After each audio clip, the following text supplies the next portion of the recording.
बिस्मिल्लाहिर्रहमानिर्रहीम अस्सलाम वालेकुम स्टूडेंट्स। केमिस्ट्री बुक 1 के लेक्चर्स को हम लोग कंटिन्यू करते हैं।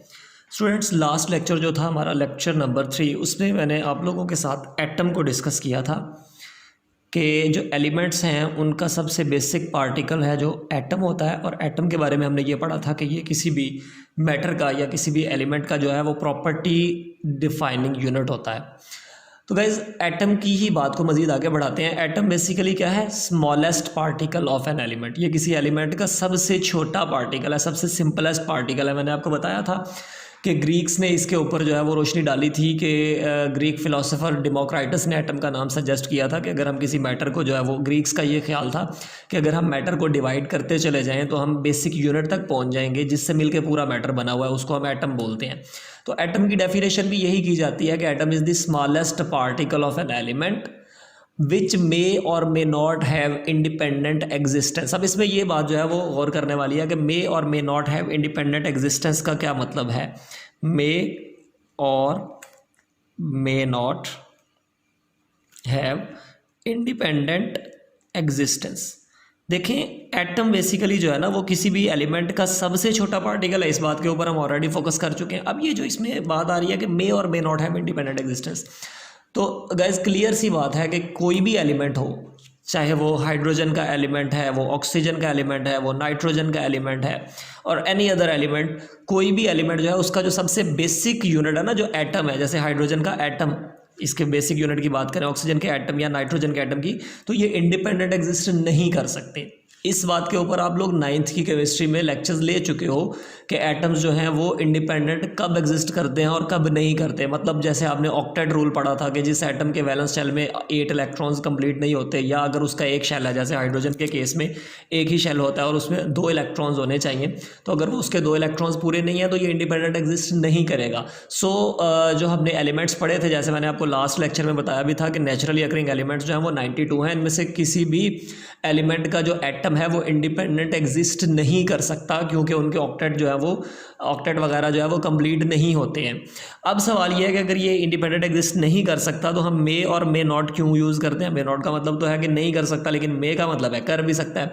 तो मे का वर्ड जो है ये स्पेशली नोबल गैसेज के लिए यूज़ करते हैं हम। नोबल गैसेज जो हैं, नोबल गैसेज आप जानते हो किनको बोलते हैं? हीलियम, नियॉन, आर्गन वगैरह जो हैं, हीलियम, नियॉन, आर्गन, नियॉन, ये जो है क्रिप्टॉन, जीनॉन, रेंडॉन, ये सारी की सारी नोबल गैसेज हैं। इनके लिए हम मे का वर्ड यूज़ करते हैं बिकॉज हीलियम गैस है तो इसका जो बेसिक यूनिट है, लाइक हीलियम का एक एटम, जिस तरह हर एलिमेंट का बेसिक यूनिट एक एटम है, इसी तरह हीलियम का जो एलिमेंट है या हीलियम जो गैस होती है बेसिकली, उसका जो सबसे बेसिक पार्टिकल है ना, एक एटम, हीलियम का एक एटम, वो इंडिपेंडेंट एग्जिस्ट कर सकता है because according to octet rule and duplet rule, helium के एक ही शेल में 2 इलेक्ट्रॉन्स होते हैं तो ये इंडिपेंडेंट एग्जिस्ट कर सकता है।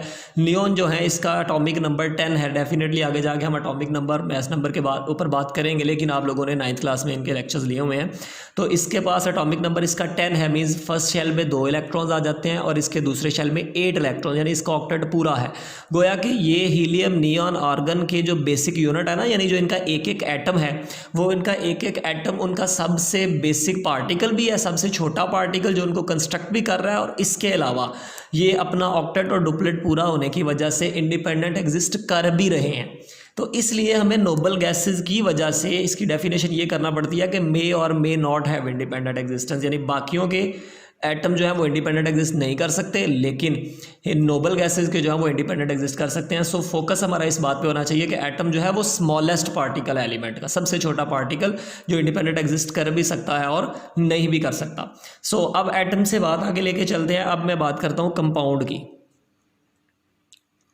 तो हम बात करते हैं जी कंपाउंड क्या होता है। सो अगर 2 या 2 से ज़्यादा एलिमेंट्स आपस में कंबाइन हो जाएं, और डेफिनेटली कंबाइन कैसे हो जाए, वो केमिकली कंबाइन हो, आपस में रिएक्ट करके डिफरेंट कंडीशंस में, ख़ास हालात में एक दूसरे के साथ केमिकली रिएक्ट करें और ख़ास रेशो में एक दूसरे के साथ कंबाइन हो, तो 2 या 2 से ज़्यादा एलिमेंट्स के कॉम्बिनेशन से जो चीज़ वजूद में आती है उसको हम कंपाउंड का नाम देते हैं। सिंपलेस्ट एग्जांपल आप इसकी ये ले सकते हो कि जैसे हाइड्रोजन और ऑक्सीजन अगर आपस में केमिकली कंबाइन करें तो हमारे पास ये सब्सटेंस जो है वजूद में आता है जिसको हम वाटर बोलते हैं, तो ये कंपाउंड है। सिमिलरली सोडियम क्लोराइड में सोडियम और क्लोरीन ये दोनों एलिमेंट्स हैं। सोडियम एक एलिमेंट है, क्लोरीन क्लोरीन भी एक एलिमेंट है।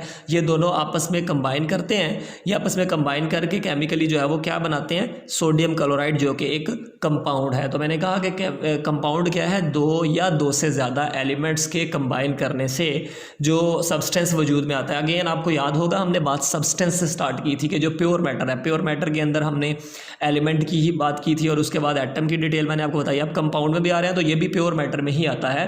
तो इसमें दो या दो से ज़्यादा एलिमेंट्स जब आपस में केमिकली कंबाइन करते हैं, डिफरेंट रेशो डेफिनेटली वो कंबाइन करेंगे, तो डिफरेंट रेशोज़ में कंबाइन करके जो नया सब्सटेंस वजूद में आएगा। एलिमेंट बेसिकली हाइड्रोजन जो है वो एक ऑलरेडी एक सब्सटेंस है, ऑक्सीजन ऑलरेडी एक सब्सटेंस है, लेकिन इन दोनों सब्सटेंसेज ने यानी इन एलिमेंट्स ने आपस में कंबाइन किया और वाटर वजूद में आया, तो ये जो है वो कंपाउंड होता है। सो दो या दो से ज़्यादा एलिमेंट्स के केमिकली आपस में कंबाइन करने से जो चीज़ वजूद में आती है ये कंपाउंड है। डेफिनेटली इनकी आप लोगों ने डिटेल 9th क्लास में पढ़ी हुई है, उसी को मैं थोड़ा सा फर्दर एलेबोरेट कर रहा था। इसके साथ साथ मैं आपको मॉलिक्यूल का कॉन्सेप्ट भी क्लियर करता हूँ।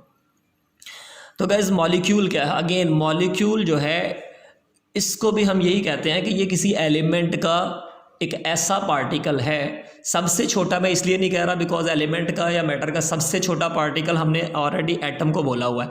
तो मॉलिक्यूल जो है इट इज़ आल्सो पार्टिकल, ये भी एक पार्टिकल है ऑफ एन एलिमेंट और अ कंपाउंड। ये एलिमेंट का पार्टिकल भी हो सकता है, मॉलिक्यूल जो है पार्टिकल ऑफ एन एलिमेंट भी हो सकता है, और it may also be a particle of a compound. अब मैं ये बात आपको आगे चल के क्लियर करता हूँ कि पार्टिकल ऑफ एन एलिमेंट और पार्टिकल ऑफ अ कंपाउंड का क्या मतलब है। फर्स्ट ऑफ ऑल मॉलिक्यूल को डिफाइन कर लें कि ये किसी एलिमेंट का या किसी कंपाउंड का वो पार्टिकल है जो इंडिपेंडेंट एग्जिस्ट कर सकता है। यानी अगर मैंने ऊपर बात की थी हाइड्रोजन की, कि हाइड्रोजन के एक एटम की अगर आप बात करोगे ना तो उसका एक एटम इंडिपेंडेंट एग्जिस्ट नहीं कर सकता, बिकॉज उसके एक एटम के एक शेल के अंदर एक ही इलेक्ट्रॉन है। सो जितनी देर तक इसका ये एक इलेक्ट्रॉन है, इसको फर्दर एक और इलेक्ट्रॉन नहीं मिलता, इसका डुप्लेट कंप्लीट नहीं होता, तो ये इंडिपेंडेंट एग्जिस्ट नहीं कर पाएगा।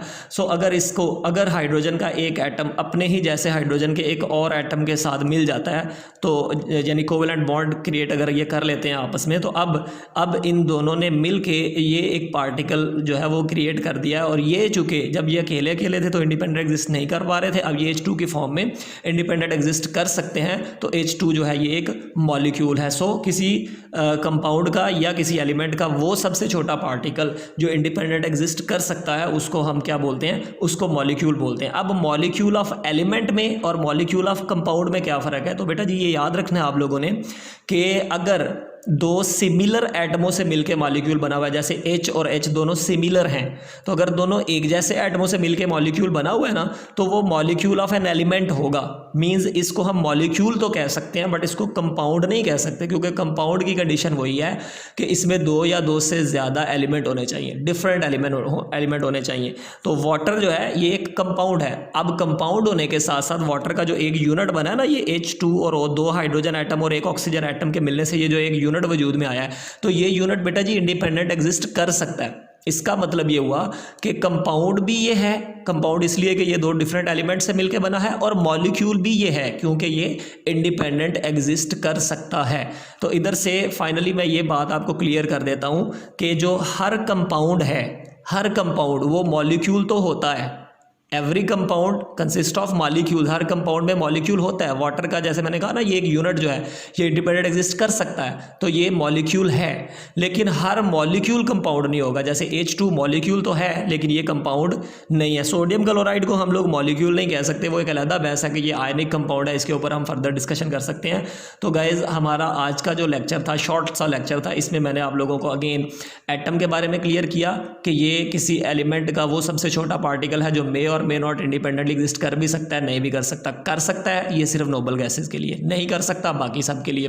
कंपाउंड क्या होता है, दो या दो से ज़्यादा डिफरेंट एलिमेंट्स जब आपस में मिलते हैं तो उससे कंपाउंड वजूद में आता है। और मॉलिक्यूल क्या होता है, किसी एलिमेंट का या कंपाउंड का वो सबसे बेसिक यूनिट, सबसे छोटा पार्टिकल जो इंडिपेंडेंट एग्जिस्ट कर सकता है, उसको हम मॉलिक्यूल बोलते हैं। हर कंपाउंड जो है वो मॉलिक्यूल तो होता है बाय डेफिनेशन, लेकिन हर मॉलिक्यूल जो है वो कंपाउंड नहीं होता। और आखिरी बात ये कि नोबल गैसेस की अगर आप बात करोगे तो नोबल गैसेस का जो सबसे छोटा यूनिट होता है ना, जैसे हीलियम का सबसे छोटा एक एटम, नियोन का सबसे छोटा जो एक एटम है, या आर्गन का या किसी भी नोबल गैस का जो एक एटम होता है, वो बाय डेफिनेशन एटम में भी आता है और वही उसका सबसे छोटा यूनिट बाय डेफिनेशन मॉलिक्यूल में भी आता है। एटम में इसलिए कि स्मॉलेस्ट पार्टिकल, और मॉलिक्यूल में इसलिए कि इच कैन एग्जिस्ट इंडिपेंडेंटली। तो ये डिटेल थी एटम्स की, कंपाउंड की और मॉलिक्यूल की। होप सो आपको ये आइडिया क्लियर हो गया होगा। इंशाल्लाह हम अपने नेक्स्ट लेक्चर में अगले टॉपिक्स को लेकर चलेंगे। तब तक के लिए अल्लाह हाफिज़।